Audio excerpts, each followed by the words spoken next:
जय माता की मित्रों, हम लोग चर्चा कर रहे हैं नक्षत्रों के हिसाब से दिनचर्या में किस तरह से परिवर्तन ला सकते हैं और किस तरह से ग्रह नक्षत्रों को के अशुभ फलों का हम लोग त्याग कर सकते हैं या वो अशुभ फल उस मात्रा में हम लोगों को प्राप्त नहीं हो जो जनरली देते हैं, जिसकी वजह से बहुत कुछ शारीरिक पीड़ा हो, चाहे मानसिक पीड़ा हो, चाहे धन संबंधी कोई प्रॉब्लम हो।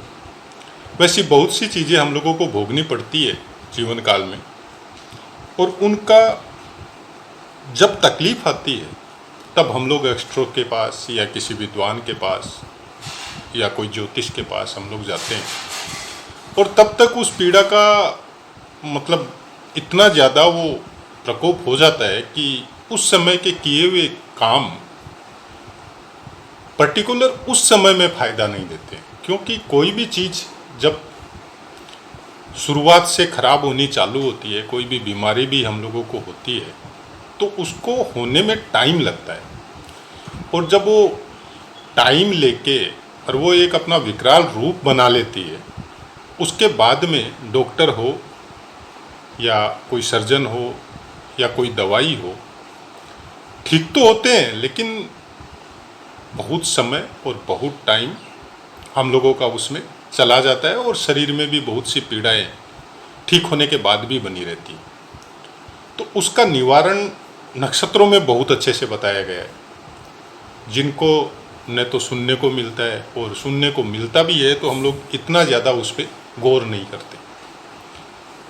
पुराने समय में या अपने घर में कोई बुजुर्ग वगैरह है या गांव मोहल्ले में कोई है, तो उनसे जब पूछते हैं तो उन लोगों का दैनिक दिनचर्या जो है बड़ा व्यवस्थित होता था। जैसे सूर्योदय के पहले उठना, और कुछ नहीं जानते हुए भी इतना ज़रूर जानना कि चंद्रमा कौन सी राशि पे है, आज तिथि कौन सा है, नक्षत्र कौन सा है, ये सब चीज़ों का नॉलेज उन लोगों को बहुत अच्छा रहता था। चाहे पढ़े लिखे हो, चाहे पंचांग देखना भी नहीं आता हो, फिर भी वो लोग जो पंचांग वगैरह जानते हैं उनसे पूछ के और अपनी उस दिनचर्या को उसी तरह व्यवस्थित रखते थे। छोटी छोटी बातें हैं धर्म के विषय में, जैसे मंदिर जाना हो, मंदिर जाने से क्या होता है?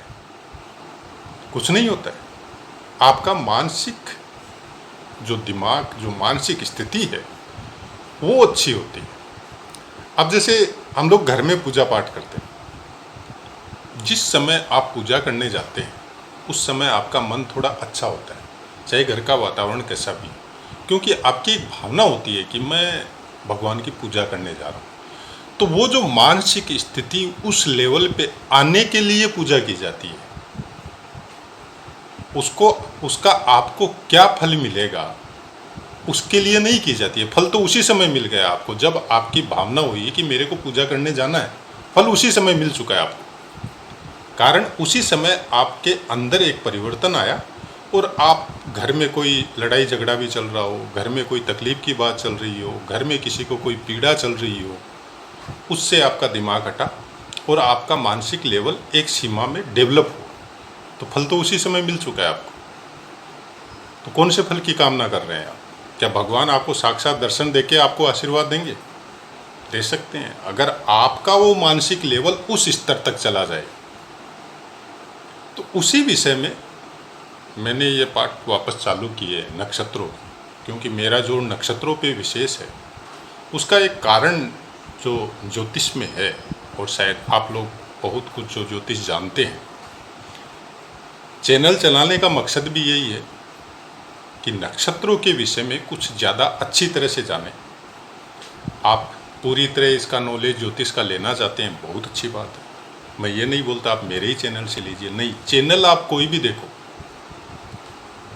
लेकिन आपको उसका नॉलेज होना केवल चैनल से पॉसिबल नहीं है। आपको पुस्तकें भी पढ़नी पड़ेगी, अपने अगल बगल के जो अच्छे विद्वान हैं उनकी भी संगति रखनी पड़ेगी, क्योंकि एक योग से हजार तरह के शुभ योग और दुर्योग सब बनते हैं।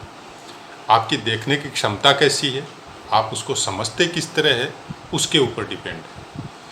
तो नक्षत्रों के विषय में पूरी तरह पाठ मेरा दिया हुआ भी है, और पर्टिकुलर एक एक चरणों के विषय में भी मेरा पाठ पोस्ट किया हुआ है, आप उनको जाके सुन लीजिए। आज बात कर रहे हैं कि कौन से नक्षत्र के लिए कौन से नक्षत्र शुभ होंगे और कौन से ग्रह किस समय में अशुभ होंगे और कहाँ कहाँ शुभ नक्षत्र आपको मिलेंगे और उसको आप कैसे देख सकते हैं। तो चलिए बात करते हैं पुष्य नक्षत्र की। जैसे पुष्य नक्षत्र नक्षत्रों का राजा बोला जाता है पुष्य नक्षत्र, और अच्छे योग में पड़े, अच्छे दिन में पड़े तो इसको बहुत ज़्यादा प्रभावी सब चीज़ों के लिए बताया जाता है, शादी विवाह को छोड़ के। अब शादी विवाह में भी एक वेदों में, एक पुराणों में दृष्टांत आता है कि पुष्य नक्षत्र में शादी विवाह नहीं करनी चाहिए, क्योंकि हम लोगों के जो युग पुरुष थे या हम लोगों के जो ईश्वर थे या जिनको माता बोलते हैं, सीता जी थे, तो उनका पुष्य नक्षत्र में शादी होने की वजह से इतना दुख तकलीफ उनको प्राप्त हुआ, तो उसकी वजह से पुष्य नक्षत्र को श्राप लग चुका है। उसमें शादी विवाह में ये टाला जाता है, बाकी किसी काम में नहीं टाला जाता है। पुष्य नक्षत्र में अगर आप कोई तीर्थ स्नान करते हैं, कोई धर्म का काम करते हैं, कोई यज्ञ हवन करते हैं, कोई दान दक्षिणा करते हैं, तो यहाँ तक बोला जाता है कि उसका 1000 गुना फल आपको प्राप्त होता है। तो उसको आप इस तरह से भी समझे कि पुष्य नक्षत्र में अगर आप कुकर्म करते हैं, किसी का दिल दुखाते हैं, किसी को चोट पहुंचाते हैं, किसी को हानि पहुंचाते हैं, किसी को तकलीफ देते हैं, उसका भी 1000 गुना फल मिलता है। क्योंकि आप एक तरफा नहीं देख सकते कोई भी चीज़ को। अगर अच्छे कर्मों का 1000 गुना फल मिलता है तो बुरे कर्मों का भी 1000 गुना फल मिलता है। इसलिए मैं बोलता हूँ कि अपनी दिनचर्या को व्यवस्थित कीजिए। कुछ नक्षत्र गोचर में डेली नक्षत्र चेंज होते हैं और उनके हिसाब से अगर हम लोग अपनी दिनचर्या को व्यवस्थित करें तो हम लोग बहुत कुछ इन नक्षत्रों द्वारा ही अपने अशुभ फलों को समाप्त कर सकते हैं। तो पुष्य नक्षत्र वालों को खास ध्यान रखना है। आपके पास पंचांग होगा फिजिकल, अगर उससे देख सकते हैं तो उससे देख लीजिए। अगर वो नहीं है, नहीं रखते, कोई बात नहीं है। आजकल सबके पास स्मार्टफोन है, कोई भी ज्योतिष कुंडली का अच्छा ऐप डाउनलोड करके उससे आप आराम से पता कर सकते हैं। ध्यान इतना रखना है, आपको सूर्य शतभिषा नक्षत्र, मंगल आद्रा नक्षत्र, बुध चित्रा नक्षत्र, गुरु कृतिका नक्षत्र, शुक्र उत्तरा फाल्गुनी नक्षत्र, शनि अश्विनी नक्षत्र, राहु और केतु रेवती नक्षत्र। इन नक्षत्रों में ये ग्रह नहीं होने चाहिए। ये ग्रह अगर इन नक्षत्रों में गोचर कर रहे हैं तो पुष्य नक्षत्र को तकलीफ होगी। पुष्य नक्षत्र जिन जिन का है उनको कुछ न कुछ पीड़ा या तकलीफ इन नक्षत्रों से, इन ग्रहों से अगर इन नक्षत्रों में गोचर कर रहे हैं तो होंगी। अब इनको बोला तो जाता है लता दोष। लता दोष मतलब लात मारना, और इसका देखा कैसे जाता है, क्या तरीका है, उसका पाठ मैं पोस्ट कर चुका हूँ। अब पर्टिकुलर सब नक्षत्रों के लिए अगर आप उस पाठ को नहीं सुने हैं और उसके हिसाब से आप निकाल नहीं सक रहे हैं, तो मैं सब नक्षत्रों के लिए ही बता रहा हूँ कौन कौन से नक्षत्र आपके लिए शुभ है। तो जैसे आप कोई अच्छा काम करने जा रहे हैं, जैसे आपने देख लिया कि सूर्य शतभिषा नक्षत्र में, तो आपको सूर्य क्या दे सकता है? आपको मान अपमान दे सकता है, आपको शारीरिक पीड़ा दे सकता है, आपके सम्मान में कमी कर सकता है, आपको पिता से तकलीफ दे सकता है। मतलब जो ग्रह जिस नक्षत्र में है उस समय में, इन नक्षत्रों में अगर ये ग्रह है, उस समय पुष्य नक्षत्र वालों के लिए उस ग्रह से संबंधित कारकत्वों में कोई न कोई परेशानी प्राप्त हो सकती है। अब इसमें ऐसा होता है कि से आपका एक सूर्य को विशेष ध्यान रखना आपको, और बाकी ग्रह अगर है और उस समय आपका उन सब के साथ सूर्य नहीं है, सबके सब तो होना ही पॉसिबल नहीं है, 2 या 3 ग्रह मैक्सिमम हो सकते हैं, और बहुत ज़्यादा जोर मारे तो 4 ग्रह हो सकते हैं, इससे ज़्यादा पॉसिबल नहीं है। तो इतना केवल सूर्य का विशेष ध्यान रखना है, और बाकी ग्रह अगर है तो बहुत सी बार हम लोगों के बाकी शुभ गोचर चलते रहते हैं तो उसमें उनका पता भी नहीं चलता है, लेकिन अगर ध्यान रखें तो इसका विशेष फायदा आप उठा सकते हैं। अब पुष्य नक्षत्र वालों को दूसरी बात ध्यान रखनी है कि आपका पुष्य, अनुराधा, उत्तराभाद्रपद, भरणी, शतभिषा, श्रवण और रोहिणी, इन नक्षत्रों में कोई भी अशुभ ग्रह या पापी ग्रह या क्रूर ग्रह, कौन कौन से? सूर्य, मंगल, शनि, राहु, केतु, इन नक्षत्रों में गोचर नहीं होना चाहिए। अगर आपका इन नक्षत्रों में ये चारों ग्रह गोचर हो रहे हैं तो आपको थोड़ा अपनी लाइफ के विषय में और अपने परिवार या अपने घर के विषय में या अपने रोज़मर्रा की जो लाइफ है, चाहे आप स्टडी कर रहे हो, चाहे आप सर्विस कर रहे हो, चाहे आप बिजनेस कर रहे हो, आपको थोड़ा ध्यान रखना पड़ेगा। शारीरिक स्वास्थ्य के लिए गड़बड़ हो सकता है, परिवार में कोई प्रॉब्लम हो सकती है, आपके बिजनेस में कोई प्रॉब्लम हो सकती है, तो कुछ विशेष ध्यान उस समय में आपको रखना पड़ेगा। रोज़ तो होंगे नहीं, कभी कभार आएंगे। और सूर्य, मंगल, बुध, ये तीनों साल में एक बार जरूर आएंगे। तो बुध का तो कोई इतना प्रॉब्लम नहीं है, सूर्य और मंगल का है। उसके अलावा आपका शनि और राहु, केतु पूरे साल में आए तो आए, नहीं भी आ सकते हैं, क्योंकि ये लॉन्ग स्टे करते हैं हर राशि के ऊपर, हर नक्षत्र के ऊपर, तो हो सकता है नहीं भी आए। उसके आगे चलिए, पुष्य नक्षत्र वालों के लिए सबसे अच्छे नक्षत्र है सॉरी अश्लेषा, ज्येष्ठा, रेवती, पूर्वा फाल्गुनी, पूर्वाषाढ़ा, भरणी, रोहिणी, हस्त, श्रवण, आद्रा, स्वाति, शतभिषा, पुनर्वसु, विशाखा और पूर्वा भाद्रपद। ये नक्षत्र आपके लिए शुभ है। कोई भी आप काम करो, कोई भी नया काम करना है, चाहे घर में कोई मांगलिक फंक्शन करने हैं या और कोई हंसी खुशी का कोई प्रोग्राम है या कहीं पे घूमने जाना है, तो ये नक्षत्र आपके लिए शुभ है। अब आपको पता कैसे चले? जैसे मैंने बताया, ज्योतिष का कोई भी है वो डेली नक्षत्र चेंज होता है, ये ध्यान रखिएगा। नक्षत्र डेली चेंज होता है। ग्रह कौन से नक्षत्र में गोचर कर रहे हैं वो अलग होता है, वो अलग दिखाई देगा आपको ऐप के अंदर या पंचांग के अंदर, लेकिन नक्षत्र डेली चेंज होता है। तो उनके हिसाब से आप अपना टाइम और अपना दिनचर्या सेट कर सकते हैं। उसके बाद में पूर्वा फाल्गुनी, ज्येष्ठा और शतभिषा, पुष्य नक्षत्र वालों को इन तीन नक्षत्रों का विशेष ध्यान रखना है। इन तीन नक्षत्रों में वो चारों ग्रह जो मैंने पहले बताए थे, सूर्य, मंगल, राहु, केतु और शनि, इन तीन नक्षत्रों में नहीं होने चाहिए। इनका आपको आप नोट करके रख लीजिए, इनका आपको विशेष ध्यान रखना है। उसके अलावा नक्षत्र डेली चेंज होते हैं। चंद्रमा 2.5 दिन में अपना स्थान चेंज कर लेता है। अब आपका पुष्य नक्षत्र है, आप ये देखिए कि आपकी राशि कौन सी है। उस राशि के हिसाब से, हालांकि मैंने कौन से ग्रह कहाँ कहाँ शुभ होते हैं, कहाँ अशुभ होते हैं, ये पार्ट मेरा पोस्ट किया हुआ है।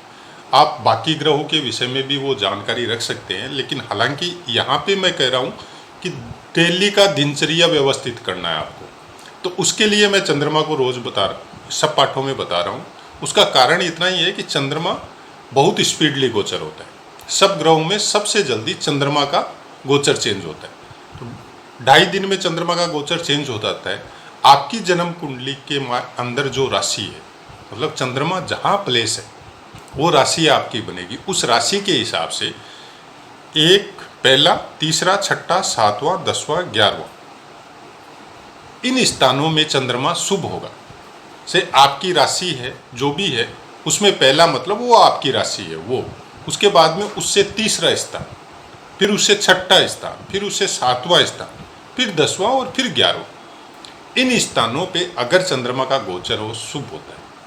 अब आपको कोई काम करना है, कोई नया काम में जाना है, चाहे आप स्टूडेंट है तो आपको कोई एडमिशन लेना है, कोई डिप्लोमा में एडमिशन लेना है, या आपको कोई एग्ज़ाम के लिए जाना है, कोई इंटरव्यू के लिए जाना है, या आप कोई बिज़नेस कर रहे हैं तो बिज़नेस का नया एक्सपेंडेशन करना है, आपको नया कोई काम करना है, बिज़नेस को थोड़ा एक्सपेंड करना है, या उसमें कुछ ऐड करना है, या नया कोई स्टाफ का अपॉइंटमेंट करना है आपको, या नई सर्विस ज्वाइन करनी है, तो उस समय में अगर इन चीज़ों का हम लोग थोड़ा सा ध्यान रख लें, क्या होता है कि सूर्य शतभिषा नक्षत्र में आपको चल रहा है। मान लिया कम से कम 1 महीना आपको प्रॉब्लम रहेगा, क्योंकि 1 महीने तक या 15 दिन तक सूर्य आपका शतभिषा नक्षत्र में रहेगा, क्योंकि सूर्य का 30 अंश होता है, एक नक्षत्र का 13.20 अंश होता है, तो मोटा मोटी 13 या 14 दिन तक एक नक्षत्र में रहेगा। उसके बाद में निकल जाएगा।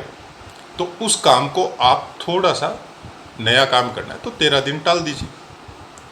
वैसे ही सूर्य अगर इन नक्षत्रों में आपका है, कोई भी क्रूर या पापी ग्रह चारों में से, तो उस समय उस काम को थोड़ा सा रोक दीजिए। रोज़मर्रा का जो लाइफ है उसमें अगर थोड़ा सा ध्यान रखें कि ये सब ग्रह इस समय इस टाइप का आपको पीड़ा दे रहे हैं, उस समय चंद्रमा का भी गोचर अशुभ है, तो आप अपना लाइफ गुजारिए, अपने वर्किंग पे जाइए, अपना काम कीजिए, लेकिन कुछ नई चीज़ों में इंटर मत होइए कि जे कोई लफड़ा चल रहा है और उसमें आप जाके इंटर हो गए। किसी के साथ किसी का झगड़ा चल रहा था, आप भी उसमें सम्मिलित हो गए। किसी के पास कोई आपके पास ऑफर लेके आया और उस ऑफर को आपने स्वीकार कर लिया और वो काम चालू कर दिया। या आपको कोई नया सर्विस ज्वाइन करना है और इस समय का कोई अशुभ गोचर चल रहा था, आपको उसी समय में ज्वाइन कर लिया, तो वो भी आपके लिए फ़ायदेमंद नहीं हुई, और पुराने वाली जो नौकरी जो इतना सालों से चल रही थी वो भी आपके लिए आपकी चली गई। तो इतना सा अगर हम लोग ध्यान कर लें, इन क्या है, आधा घंटा लगेगा आपको इनको समझने में और नोटिंग करने में, जबकि मैंने सब कुछ नोट करके दे दिया और समझा भी दिया अच्छी तरह से। अब उनको दैनिक दिनचर्या में आपको अपनाना है। आप पूरा महीना का अपना चार्ट बना के रख सकते हैं। आधा घंटा का टाइम लगेगा, कौन से समय में कौन सा ग्रह कहाँ गोचर होगा, चंद्रमा कब कब आपका अच्छे स्थानों में आएगा, तो बहुत नॉर्मल सी चीज़ है। हम लोग जितने भी हम लोग आपस में जो ये सब के लिए बैठते हैं, बात करते हैं, तो हम लोग नोटिंग करके रखते हैं। अब तो दिमाग में ही सेट हो गया कि आज ये नक्षत्र है तो कल वो होगा। तो चलो, अभी मेरा सूर्य शतभिषा में चल रहा है, मेरा पुष्य नक्षत्र है, सूर्य शतभिषा में चल रहा है, अभी 15-20 दिन में कुछ नहीं करूँगा, कोई फालतू का लफड़ा नहीं करूँगा, जहाँ तक होगा चुपचाप अपना काम करूँगा और ईश्वर का भजन करूँगा या भगवान का नाम लूँगा, या जितना हो सकता है घर वालों के साथ टाइम स्पेंड करूँगा। कोई फालतू का किसी के साथ कोई लफड़ा है तो मैं उसमें इंटर नहीं जाऊँगा। कोई मेरे पास कोई चीज़ का प्रपोजल लेके आया तो मैं टाल दूंगा, 1 महीने बाद में या 15 दिन बाद में बात करेंगे, अभी नहीं करेंगे। इतना सा करने से अगर बहुत बड़ी पीड़ा का हम लोगों को निवारण होता है, तो जहाँ तक मैं जानता हूँ इसमें कोई दोष नहीं। इतना फास्ट मत भागिए लाइफ में कि हम लोग कुछ नहीं देखें। मेरा चैनल चलाने का उद्देश्य इतना ही है। थोड़ा सोच समझ के किसी काम को कीजिए, थोड़ा सोच समझ के घर से बाहर निकलिए, थोड़ा सोच समझ के अपनी दिनचर्या को व्यवस्थित कीजिए। जब इन चीज़ों पे आप चलना चालू करेंगे, से मैं कोई ऐसा तो नहीं बोलता कि आप मनुष्य से ईश्वर बन जाएंगे, लेकिन इतना ज़रूर बोलता हूँ कि दिनचर्या को अगर व्यवस्थित करके इसके हिसाब से अगर हम लोग अपनी लाइफ को काटें या जिएं, तो बहुत कुछ परिवर्तन हम लोगों के अंदर आएगा, और उसी की वजह से फिर ग्रहों का जो खराब फल है वो हम लोगों को नहीं मिलेगा। से आपका उस समय में मंगल या शनि का कोई गोचर ऐसा है कि आपको बहुत पीड़ा चल रही है और वो आपके साथ कुछ झगड़ा फसाद या कुछ फालतू के कामों में इंटेंगल करवा सकता है आपको, लेकिन वो तो तब होगा ना जब आप कोई अशुभ समय में घर से निकलेंगे। अब बोलने वाले तो ये भी बोल देते हैं कि तकदीर में लिखा है तो होगा ही होगा, कोई ज़रूरी नहीं है। तकदीर में ऐसा कुछ नहीं लिखा होता है। तकदीर डिसाइड हम लोग अपने कर्मों के द्वारा करते हैं। तकदीर को मतलब आप इतना ही समझिए कि जो ग्रह जन्म के समय में प्रारब्ध के वशीभूत आपको जो ग्रह मिले थे, वो अपना फल उस समय बीज स्वरूप में जब आप बाहर निकले थे उस समय देख के वो आगे बढ़ गए। वो आपके लिए रुके हुए नहीं है स्पेस में, वो चले गए। उनको जो देना था, जितना पावर अपने तत्व का आपकी बॉडी को देना था, वो दे गए। अब आपका उस तत्व के हिसाब से आपका उत्थान पतन गोचर के ग्रह करेंगे कि गोचर में किस समय में कौन से ग्रह कहाँ आएंगे, और वो आपको अच्छा और आपको बुरा करते रहेंगे। अगर उसी गोचर को हम लोग सुधार लें तो उसको बुरा करने का मौका नहीं मिलेगा। ऐसा कोई चीज नहीं है जन्मपत्री या ग्रहों में कि हम लोग उसको सुधार नहीं सके। सुधार सकते हैं, हाँ, ये बात अलग है कि सब आदमी को सब कुछ नहीं मिलता है। अब जो तत्व हम लोगों को मिला है वो उतनी मात्रा में मिला है जितना हम लोगों का शरीर का क्षमता है, तो उससे ज़्यादा तो हम लोगों को प्राप्त होगा नहीं। लेकिन जो प्राप्त हुआ है उसको तो कोई दूसरा कम से कम छीनेगा नहीं। अगर दिनचर्या को व्यवस्थित करे और उसके हिसाब से जीवन जिए, जो है वो तो रहेगा कम से कम, वो तो नहीं छीनेगा ना। तो ऐसा ही कुछ मेरा विचार है, बाकी आप लोगों की इच्छा है। अगर आप लोग सुधारते हैं तो फायदा आप लोगों का है, और मैं यही चाहता हूँ कि ग्रहों से ज़्यादा दिनचर्या को व्यवस्थित कीजिए, ग्रह अपने आप साइड में आ जाएंगे। तो आशा है मित्रों मेरा पाठ आपको समझ में आया होगा, और समझ में आया तो शेयर भी कीजिए, और जहाँ तक हो सके चलने का कोशिश कीजिए ये सब बातों पे। अब अपनी वाणी को विराम देते हुए आपसे आज्ञा चाहता हूँ। जय माता की।